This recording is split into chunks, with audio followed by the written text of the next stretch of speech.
Hello दोस्तों, कैसे हैं आप लोग। स्वागत है आप सभी लोगों का आप सभी के अपने चैनल सपोर्टिंग आप फार्मेसी में। दोस्तों, आज का ये वीडियो बहुत ही महत्वपूर्ण होने वाला है, क्योंकि आज के इस वीडियो में आप लोगों को बताने वाला हूं साइनोसाइटिस बीमारी के बारे में। ये बीमारी क्या होता है? ये बीमारी साइनस के पास होता है। साइनस में जब स्वेलिंग हो जाता है और भी वहाँ पर कोई प्रॉब्लम होता है, तब वहाँ पर ये प्रॉब्लम देखा जाता है, जिसको बोला जाता है साइनोसाइटिस। अब ये साइनस क्या होता है, साइनस कहाँ पर प्रेजेंट होता है, वहाँ पर क्या प्रॉब्लम देखे जाते हैं, उस बीमारी का क्या इलाज होता है, इसको ठीक करने के लिए कौन कौन सी दवाइयाँ दिया जाता है, सारी की सारी दोस्तों बात एक ही वीडियो में पूरे डिटेल बताने वाला हूँ। दोस्तों, अगर आप मेडिकल की प्रैक्टिस करने वाले छात्र हैं तो कोशिश करना आप लोग इस वीडियो को एक बार पूरा जरूर देख लेना। शायद मैं आप लोगों को एक बार इसके बारे में बता चुका हूँ, लेकिन आज की इस वीडियो में पूरी की पूरी डिटेल बात इसी वीडियो में, एक छोटे से वीडियो में समझाने की आपको पूरी तरह से कोशिश करूंगा और सारी दवा के बारे में भी यहाँ पर बताऊंगा। तो चलिए दोस्तों, वीडियो को स्टार्ट करते हैं बिना देर के। लेकिन स्टार्ट करने से पहले एक महत्वपूर्ण सूचना यह है कि सपोर्टिंग आप फार्मेसी के इस चैनल पर यह वीडियो बनाया जाता है केवल और केवल मेडिकल छात्रों के नॉलेज के लिए। कोई भी दवा अपने ना इस्तेमाल करें बिना डॉक्टर के सलाह के।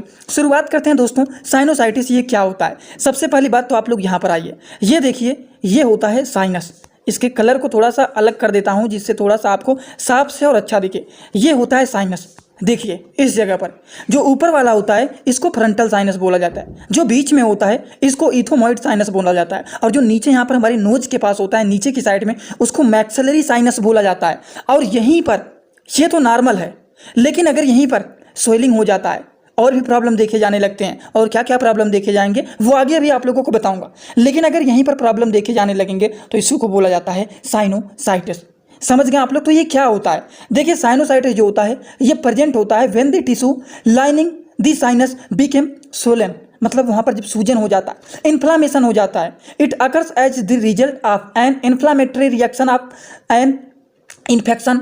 अब देखिए, ये जो होता है दोस्तों, ये अक्सर तब देखा जाता है जब वहां पर क्या होता है, सूजन बन जाता है या फिर वहां पर कोई इन्फेक्शन हो जाता है, तब यहाँ पर ये साइनोसाइटिस देखा जाता है। अब इन्फेक्शन में वायरल इन्फेक्शन भी हो सकता है, बैक्टीरियल इन्फेक्शन के कारण भी हो सकता है, फंगल इन्फेक्शन के भी कारण देखा जा सकता है कि यहाँ पर सूजन हो जाना, दर्द होना, प्रॉब्लम होना। अगर ये प्रॉब्लम देखे जा रहे हैं साइनस के पास तो इसको साइनोसाइटिस बोला जाता है। अब जो लोग शुद्ध हिंदी भाषा में समझना चाहते हैं तो उनके लिए भी थोड़ा सा ट्रांसलेट करके लेकर के आया हूं, नहीं तो उनका मैसेज पहले ही रहता है कि हिंदी में नहीं रहता है। तो देखिए दोस्तों, साइनसाइटिस तब होता है जब साइनस के स्तर पर, साइनस के ऊपर, ऊतक पर वहां पर सूजन हो जाता है या फिर वो सूज जाता है, और यह सूजन संबंधित प्रक्रिया किसकी वजह से देखा जाता है, वायरल इन्फेक्शन के कारण, फंगल इन्फेक्शन के कारण, वायरस के कारण, बैक्टीरिया के कारण, फंगस के कारण, इनके संक्रमण के द्वारा, इनके इन्फेक्शन के द्वारा ये अगर देखा जाता है तो इसको बोला जाता है साइनोसाइटिस का प्रॉब्लम इनको हो गया है। अब हम लोग बात कर लेते हैं, थोड़ा सा छोटी सी बात करेंगे, ज़्यादा बात नहीं करेंगे, हम थोड़ा सा यहाँ पर बात करेंगे कि ये साइनस होता क्या है और साइनस का हमारे शरीर में काम क्या होता है।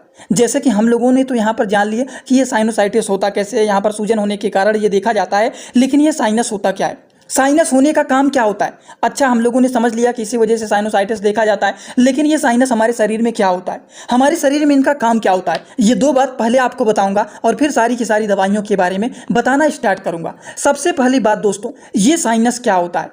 देखिए, साइनस जो होता है ये एक एयर फिल्ड स्पेस होता है जिसमें स्कल में हमारे हवा भर जाता है, समझ गए, जो कि लोकेटेड होता है बिहाइंड फोरहेड, हमारे फोरहेड के नीचे की तरफ ये स्थित होता है, नाकों के पास, चेक के पास, आंखों के पास ये स्थित होता है।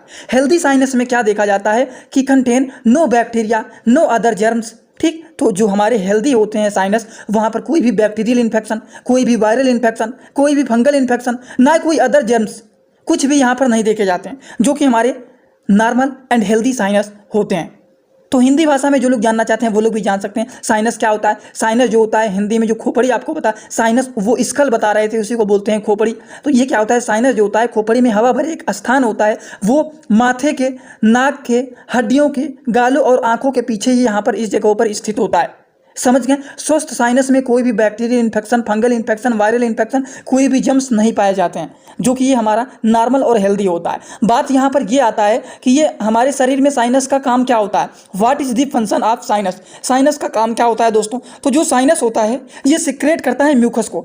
अब म्यूकस को सिक्रेट करता है, म्यूकस को क्या करता है, ये बलगम का स्राव करता है। म्यूकस को हिंदी भाषा में बोलते हैं बलगम का, ये सेक्रेट मतलब स्राव करता है। क्यों स्राव करता है, क्योंकि ये प्रोटेक्ट करता है against infection, humidity, air you breathe before it reach the lungs. अगर मान लीजिए हम सांस ले रहे हैं या फिर हम कहीं पर घूम रहे हैं, अगर ये म्यूकस को ना सिक्रेट करे तो सारी की सारी गंदगी हमारे नाकों के रास्ते अंदर हमारे लंग्स के पास चले जाते हैं। And the thin mucus trap डेट एंड पॉल्यूटेंट एंड ड्रेन्स, मतलब कोई भी चीज़ जैसे गंदगी हो गया, बाहर हम घूमते हैं, अलग अलग प्रकार के पॉल्यूशंस उड़ते रहते हैं, जिसकी वजह से ये सारे प्रॉब्लम देखे जा सकते हैं, सारे के सारे हमारे अंदर चले जाएंगे। लेकिन जब ये म्यूकस का स्राव करता है, म्यूकस को सेक्रेट करता है, तो उसी में वो फंस करके रुक जाते हैं, जिससे वो अंदर नहीं जा पाते हैं और फिर वो बाहर निकल जाते हैं। तो साइनस का काम क्या होता है, वे संक्रमण से बचाने के लिए बलगम का स्राव करते हैं। जिस हवा में आप सांस लेते हैं उसे फेफड़ों तक पहुँचाने से पहले उसको नम करके पतला कर देते हैं। पतला बलगम गंदगी, धूल, प्रदूषण इसको अपने नालियों में फंसा लेता है और उसको बाहर निकाल देता है, और जो अच्छी चीज़ें होती हैं उसको अंदर भेजता है। ये काम होता है साइनस का। आई होप आप सभी लोगों को इतना देर से मैं जो बात अभी तक बता रहा था वो सारी बात समझ में आ गया होगा। तो चलिए मेन मुद्दे की बात करते हैं कि साइनोसाइटिस होने का कारण क्या होता है। साइनोसाइटिस बीमारी होने के बहुत सारे कारण होते हैं। सर्दी के कारण हो सकता है, नाक जाम होने के कारण हो सकता है, उसके बाद सीजनल एलर्जी जो होता है, जैसे कि मान लीजिए सर्दियों से गर्मियों का मौसम आता है, गर्मियों से सर्दी का मौसम आता है, सीजन में जो एलर्जी चलता रहता है उसकी वजह से भी देखा जा सकता है कि ये साइनोसाइटिस हो जाना। इम्यूनिटी सिस्टम कमजोर होने के कारण भी देखा जाता है। बैक्टीरियल इन्फेक्शन के कारण, वायरल इन्फेक्शन के कारण भी देखा जा सकता है कि साइनोसाइटिस का बीमारी हो जाता है। तो बहुत सारे कारण होते हैं, कोई एक कारण नहीं होता है, इनमें से कोई भी कारण देखा जा सकता है। अब यहाँ पर बात करते हैं कि अगर किसी को साइनोसाइटिस का बीमारी हो जाता है तो उनमें कौन कौन से लक्षण देखे जाते हैं। लक्षण की बात करें तो हमारा नाक खराब हो जाता है, नाक डिस्चार्ज हो जाता है, ठीक। उसके बाद फेशियल प्रेशर हो जाता है, सांस लेने में दिक्कत होने लगता है, बहुत ज़्यादा कफ जाम हो जाता है, शरीर में बहुत ज़्यादा थकाव महसूस होने लगता है, तेजी से बुखार हो जाता है। तो ये सारे लक्षण देखे जाते हैं अगर किसी को साइनोसाइटिस का प्रॉब्लम हो जाता है तब। तो दोस्तों साइनोसाइटिस का अगर किसी को बीमारी हो गया है तो उनमें केवल एक दो लक्षण नहीं देखे जाते हैं, इनमें से कोई भी लक्षण देखे जा सकते हैं जिससे अनुमान लगाया जा सकता है कि लग रहा है पेशेंट को ये प्रॉब्लम है। तो अगर हमें लग रहा है तो हम कन्फर्म तो नहीं ना है, हम कह रहे हैं कि ये लग रहा है कि ये पढ़ने वाला छात्र नहीं है, ऐसा वैसा छात्र है, तो उसके लिए कंफर्म करने के लिए क्या हम लोग लेते हैं, उसका टेस्ट लेते हैं कि सही में ये लड़का पढ़ने वाला है कि बेकार है, पढ़ने वाला छात्र नहीं है। देखने से नहीं ना बता देंगे, तो उसको कंफर्म करने के लिए टेस्ट कराया जाता है। तो उसी तरीके से अगर किसी को लगता है कि इनको लग रहा है ये बीमारी हुआ है तो इसको कंफर्म करने के लिए डायग्नोसिस एंड टेस्ट किया जाता है। तो दोस्तों साइनोसाइटिस बीमारी को कंफर्म करने के लिए कौन कौन से डायग्नोसिस एंड टेस्ट कराए जाते हैं, चलिए थोड़ा सा हम लोग इसके बारे में भी जान लेते हैं। सबसे पहले तो फिजिकल एग्जामिनेशन टेस्ट होता है, जिसमें पेशेंट से बातचीत किया जाता है कि आपके अंदर क्या क्या प्रॉब्लम देखे जाते रहे हैं, क्या क्या लक्षण देखे जा रहे हैं आपके अंदर, तो वो अपनी सारी की सारी बातों को बताएगा। तो पहला लक्षण तो ये होता है जिसके माध्यम से अनुमान लगाया जा सकता है। दूसरा सीटी स्कैन होता है, सीटी स्कैन के भी माध्यम से आइडेंटिफाई किया जा सकता है कि क्या पेशेंट को सच में साइनोसाइटिस का डिजीज हुआ है या फिर नहीं हुआ है। तीसरा होता है ऑप्टिकल इंस्ट्रूमेंट के माध्यम से इसको आइडेंटिफाई किया जाता है कि क्या पेशेंट को साइनोसाइटिस का बीमारी हुआ है या फिर नहीं हुआ है, जिसको इंडोस्कोपी बोला जाता है। इंडोस्कोपी को ऑप्टिकल इंस्ट्रूमेंट के द्वारा किया जाता है, जिससे कंफर्म हो जाता है कि क्या सच में पेशेंट को ये प्रॉब्लम है या फिर नहीं है, ठीक। अब अगर मान लीजिए किसी को पता लग जाता है कि हाँ इनको साइनोसाइटिस का बीमारी हुआ है, तब उसको ठीक करने के लिए उसका क्या इलाज होता है, उसका क्या ट्रीटमेंट चलाया जाता है। तो चलिए जिसका इंतजार आप लोग पहले से कर रहे थे उसके बारे में अब आप लोगों को बताने जा रहे हैं, सारी की सारी दवाइयों के बाद। दोस्तों इसी तरह से मैं आप सभी लोगों के लिए एक बुक बनाया हूँ जिस बुक का नाम है A to Z medicine book. ये जो दोस्तों बुक है ये टोटल 600 पेज का है, जिसमें आप लोगों को टोटल 46 चैप्टर मिल जाएंगे और साथ ही साथ आप लोगों को फ्री में पूरे बुक का 46 वीडियो लेक्चर भी मिल जाएगा हर एक चैप्टर का, जिसकी आप लोगों को मिल जाएगा मात्र 499 रुपये। ये बुक आप लोगों को PDF के फॉर्मेट में व्हाट्सएप पर मिलेगा, जो कि आप कैसे लेंगे इसी वीडियो के कमेंट बॉक्स में जाएंगे, वहां पर एक लिंक मिल जाएगा। जब आप उस लिंक पर क्लिक करेंगे तो डायरेक्ट आप व्हाट्सएप पर पहुंचेंगे, उसी नंबर पर आपको पेमेंट करना है, वहीं पर आपको बुक और पूरे बुक का वीडियो लेक्चर भी मिल जाएगा। जो लोग लेना चाहते हैं ले सकते हैं, जो लोग प्रैक्टिस करने वाले छात्र हैं जरूर इस बुक को परचेज करें, जिसमें हजारों प्रकार की दवाइयों का नॉलेज आपको मिल जाएगा। दवाइयों की बात करें दोस्तों तो सबसे पहले चलाया जाता है एंटीबायोटिक मेडिसिन, जो कि बैक्टीरियल इन्फेक्शन को ये किल करने का काम करता है। अब देखिए इस केसेस में आप मोक्स कैप्सूल का इस्तेमाल कर सकते हैं या फिर मोक्सिकाइंड CV 625 का इस्तेमाल कर सकते हैं। मोक्सिकाइंड CV 625 को थोड़ा सा जूम कर लेता हूं तो इसमें पाया जाता है एमॉक्सिसिलिन एंड पोटेशियम कैलुनेट टैबलेट, जो कि मोक्सिकाइंड CV 625 के नाम से फेमस होता है, मैनकाइंड कंपनी के द्वारा बनाया गया है। या फिर आप एमॉक्सिसिलिन ट्राईहाइड्रेट कैप्सूल का इस्तेमाल कर सकते हैं। मतलब दोनों में से कोई एक टैबलेट, एक कैप्सूल का इस्तेमाल करना है, आप किसी का भी कर सकते हैं। समझ गए आप लोग। तो ये जो होता है बैक्टीरियल इन्फेक्शन को किल करने का काम करता है, जिनका डोज होता है एक टैबलेट आप दिन भर में 2 बार खा सकते हैं, वो भी इसको खाना खाने के बाद खाया जाता है। इसी तरह से दोस्तों हम बात करें अगला मेडिसिन जो कि एंटी एलर्जिक मेडिसिन होता है, जो कि एलर्जी को ठीक करने का काम करता है। तो एलर्जी को ठीक करने के लिए लियोसिट्रिजिन का इस्तेमाल कर सकते हैं या फिर एलर्जा मेडिसिन का इस्तेमाल कर सकते हैं। एलर्जा जो होता है 125 mg का होता है, सनोफी कंपनी के द्वारा ये बनाया गया है। और ये जो होता है लियोसिट्रीजिन ये सिप्ला कंपनी का मेडिसिन है जो कि ये लिवोरिड के नाम से फेमस होता है। ठीक, दोनों मेडिसिन एंटी एलर्जिक मेडिसिन होता है जो कि एलर्जी को ये ठीक करने का काम करता है। अगर हम इनके डोज के बारे में बात करें तो एक टैबलेट दिन भर में 1 से 2 बार खाया जाता है। According to the patient condition आप दिन भर में 1 से 2 बार खा सकते हैं, वो भी आफ्टर मील, मतलब खाना खाने के बाद ही इसको खाया जाता है।